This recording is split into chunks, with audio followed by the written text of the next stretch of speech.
আজকে আমি রান্না করব কাঁঠাল দিয়ে খাসির চবড়ি। তো দেখো, সর্বপ্রথমে আমি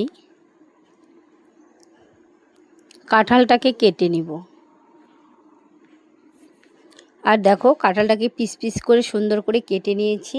আর কাঁঠাল রান্না করার জন্য এখানে আমি নিয়েছি পেঁয়াজ, রসুন, আদা আর কয়েকটা আলু। তো চলো আগে পেঁয়াজ রসুনগুলো ভালো করে ছাড়িয়ে নিই, কারণ রান্নার আগে মশলাটা করে নিলে তাহলে রান্না করতে সুবিধা হয়। আর এই রান্না তো বেশি পেঁয়াজ রসুন লাগে, সেজন্য আগেই ছাড়িয়ে নিতে হয়। আর এখানে দেখো, আমার ছেলে আজকে কাঁঠাল খাবে খাসির চর্বিতে, আর ও কিন্তু চর্বিটা নিয়ে আসলো। আর দেখো, আমার কিন্তু মশলাটা করে আমি এবার খাসির চর্বিগুলো বেশ সুন্দর করে কেটে নেব পিস পিস করে। এই যে এই সাইজের করব, খুব বেশিও না, বড়ও না, বেশি ছোটও না, কারণ তাহলে খেতে ভালো লাগবে। আর এখানে সব মশলাগুলো রেডি করে এবার আমি বসে গেলাম মশলা বাটার জন্য।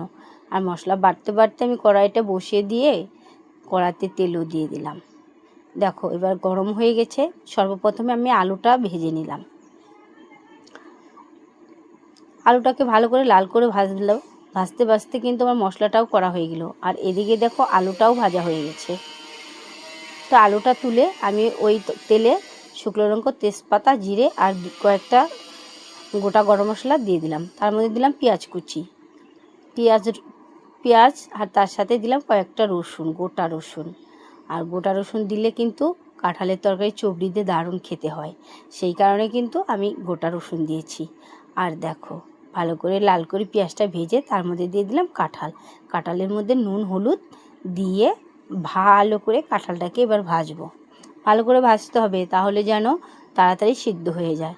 আর কাঁঠালটা খুব সুন্দর করে ভেজে দেখো, আমি একটু নুন হলুদ তো দিয়েছি, একটু ঢেকেও দিব। তার মধ্যে ঢাকাটা উঠিয়ে দেখলাম কাঁঠালটা এতটা সুন্দর মজে গেছে, আর পুরো মশলাটা দিয়ে কষানোও হয়ে গেছে।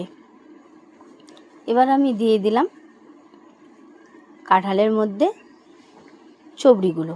আর চবড়িগুলো দিলাম পরে, তোমরা বলতে পারো কেন পরে দিলে। আর আগে যদি চবড়িগুলো দিয়ে দেই তাহলে চবড়িগুলো একদম গলে যায়, সেই কারণে মশলা কষিয়ে তারপরে জল দেওয়ার আগে আমি চর্বিটা দিয়ে দিলাম। তো চর্বিটা দিয়ে আমার কিন্তু একটু ফুটিয়ে নিলাম। ফুটিয়ে নিয়ে কিন্তু পুরো তরকারিটা আমার রেডি। আর এখানে দেখো, আমার বোনকে দিয়ে দিলাম খেতে। ও বলল খেয়ে কেমন হয়েছে, দারুণ হয়েছে, একদম চর্বিটা নরম তুলতুলে, আর এদিকে গলেও যায়নি। তো বন্ধুরা, তোমাদের যদি আমার ভিডিওটা ভালো